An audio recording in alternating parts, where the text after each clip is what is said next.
Hello, I'm Avis Kalfsbeck, and this is the Peace is Here podcast. Welcome to Peacewarts, School of Peacecraft and Inquiry, where we practice the skills of peace through short daily classes. We take the peace work seriously, but not ourselves. If you're joining us mid-school year, you're not late. Orientation begins at episode 198.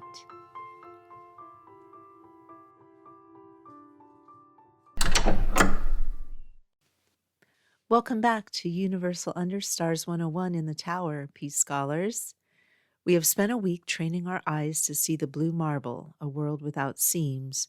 But today we look down at the maps in the world below and we see something strange: straight lines.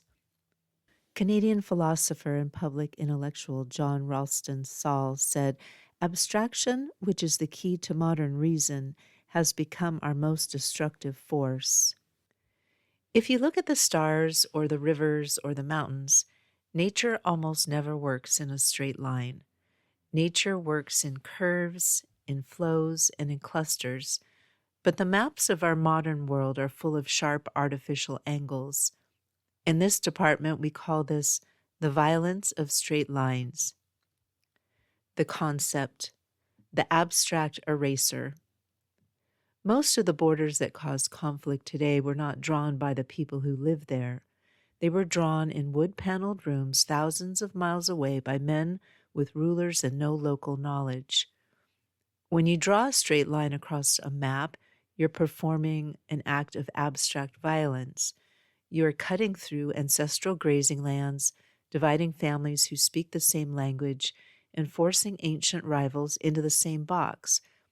You are erasing the lived reality of the ground to satisfy the logic of a distant empire. The history, the Berlin Conference, and Sykes-Picot. The clearest proof of this straight-line violence happened in 1884 at the Berlin Conference.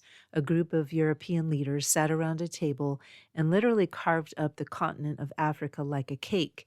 They drew lines through civilizations they had never seen to settle their own scramble for resources. We saw it again in 1916 with the Sykes-Picot Agreement, where Britain and France drew straight lines across the Middle East. These lines weren't meant to create peace, they were meant to manage the reallocation of oil and influence. These borders were built for extraction, not for the people. The perspective, why this matters to you. You might ask, why are we discussing lines that I, as a single person, obviously can't change? The answer is found here in the Department of Universal Understars. We're not just studying geography, we are studying perspective. A straight line is a mental shortcut. It is what happens when we prioritize our own convenience over the complex reality of others. When we learn to recognize the violence of these historic lines, we begin to see where we have drawn similar rigid borders in our own minds, lines between us and them, or right and wrong. To change the map of the world, we must first change the way we permit the straight lines of our own biases to cut through the humanity of others. The thesis, the scramble for ego. The lesson for today is that conflict is often a design flaw. Many of the wars we fight today are the result of trying to defend lines that were never supposed to exist. In the Department of Universal Understars, a peace scholar learns to see national borders not as sacred truths, but as historical artifacts. We recognize that the scramble for resources is just a scramble of egos that refuse to see the high view. Your homework. 1. Interrupt your routine to look at a map of the world and find 3 borders that are perfectly straight lines. Research which colonial power drew them. 2. Write down one question you have after this episode or doing homework number 1. If no question comes to mind, just write no question. 3. Optional. Journal about a line you have drawn in your own life, a grudge or a boundary. Did you draw it for need, or did you draw it out of greed or control? Until our next lesson, keep your eyes on the Understars. Class dismissed. Thank you for listening. If you'd like to support the Pieces Here podcast, the most helpful way is to follow it wherever you're listening. It helps share the message with others. You can also support this piece work at my Patreon for $4 a month, about what a used paperback goes for these days. Just go to Patreon at patreon.com/Avis Kalfsbeck. That's AVISKALFSBEEK.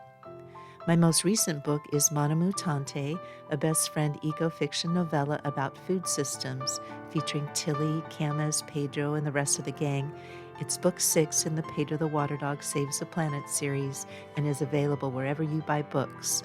You can find all of my peace projects and stay in touch at aviskalfsbeck.com.